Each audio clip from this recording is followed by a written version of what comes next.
Meron isang isla na kasing laki lang ng kalahating football field. Pero may laman na 1,000 tao, 3 bar, isang klinikang laging sarado at 2 pa ang gobyerno. Isang islang parang sardinas pero may nightlife. Parang squatters area pero may foreign policy. Parang barangay pero pinag-aagawan ng 2 bansang magkatapat. Ano nga bang meron sa islang ito? Bakit andito lahat ng klase ng tao?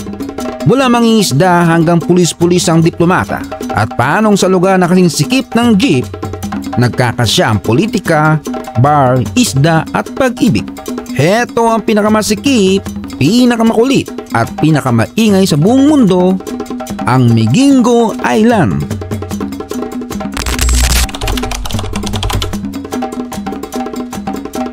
Tito John's TV. Isipin niyong naglalakad kayo sa loob ng isang basketball court pero imbes na bola, tao, bangka, isda, generator at karaoke ang nakapalibot sa inyo. Ganyan na Migingo, ang islang masikip pa sa MRT tuwing rush hour. Mantakin mo, kalating size lang ng football field ng isla pero may halos 1,000 katao. Sa islang kayang ikutin sa loob lamang ng 5 minuto. Lahat ng bahay dikit-dikit. Parang sardinas na may ulo. Walang espasyo para huminga. Pero merong espasyo para sa chismis, huni ng bar, tawanan at asaran ng mga lasenggo. Ang Migingo ay nasa gitna ng Danau Victoria, ang pinakamalaking lawa sa Africa. Sa lawak nitong 68,000 square kilometer. Ang pinag-aagawan ng Kenya at Uganda, yung maliit na bato lang sa gitna. Eto nga sa Migingo. Pero magtataka ka kung bakit pinag-aagawan.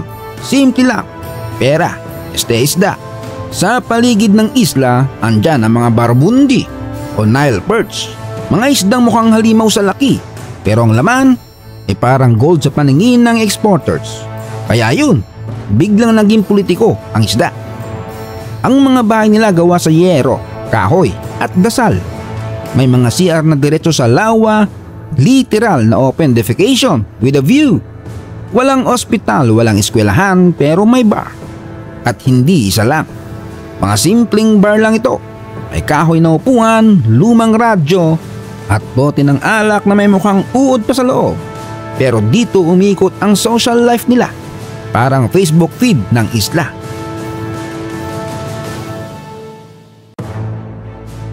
At ito ang nakakaliw.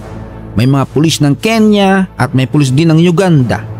Sabay nagro-ronda sa parehong eskinita na 1 meter lang ang lapad. Parehong may baril, parehong may uniform at parehong tumatagay sa isang bar.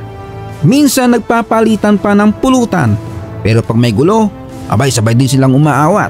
Sabi nga nila kung may 2 pangulo ka, mas marami kang ayuda.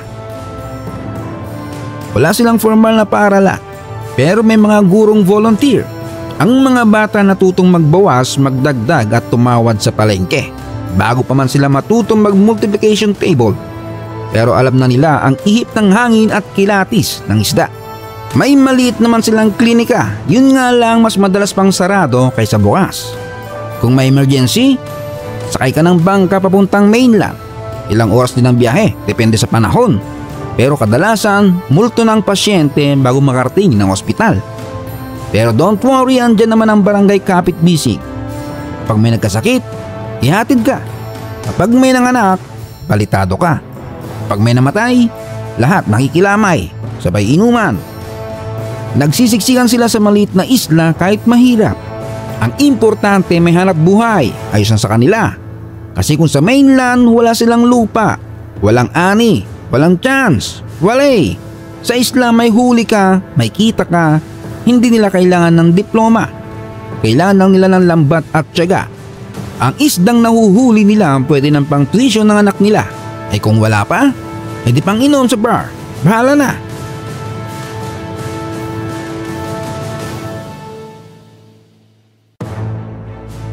Ang problema, ang mga bansang Kenya at Uganda ay pareho nagsasabing kanila ang isla.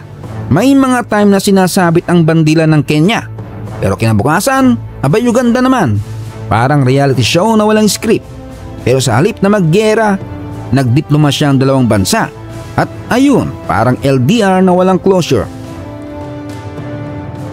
Ang Migingo literal na proof na kahit maliit ang espasyo, pwedeng magkasya ang isang mundo.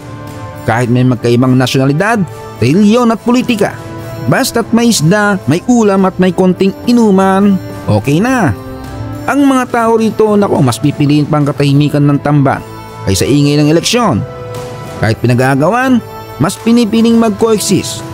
At kahit puro kalawang ang paligid, ang tibay ng komunidad ay walang kapantay. May 2 bandila, 2 gobyerno at 2 klaseng pulis. Pero isa lang ang goal, mabuhay. Sa lugar na masikip pero may puso, kung saan kahit walang ospital may nag-aalaga, kahit walang paaralan may nagtuturo, at kahit walang katahimikan may pagkakaisa. Migingo ang islang masikip pero maluwag sa puso. Isang lugar kung saan ang tayong sukatan ng pagkakaibigan ay kung sino ang nagbayad ng tagay kagabi. Hanggang sa susunod na kwento ng kabalbalan at kaalaman. Ito si Tito John's TV, nagpapaalalang i-like, i-share at mag-subscribe.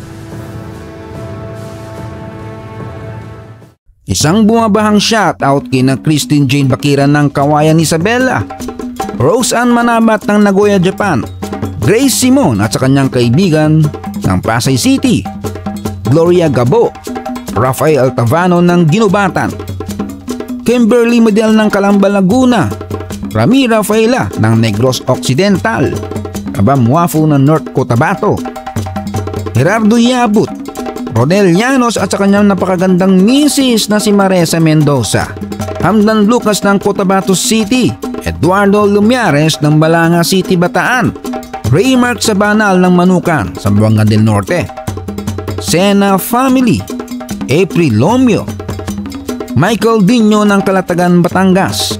Binabati namin ni Juby Dulay si Lisa Marco ng happy birthday. Shout out din kinakabayan Alan Ranola from Riyadh, Saladin Ulama from Doha, Qatar. Gayun din sina Christian Espiloy dyan sa Olongapo City, Zambales, Rodolfo Ambrog, Albert Viajero ng Alcantara, Romblon. At happy anniversary kina Chris Baluyot at sa kanyang misis. Salamat sa inyong panonood. Hanggang sa muli.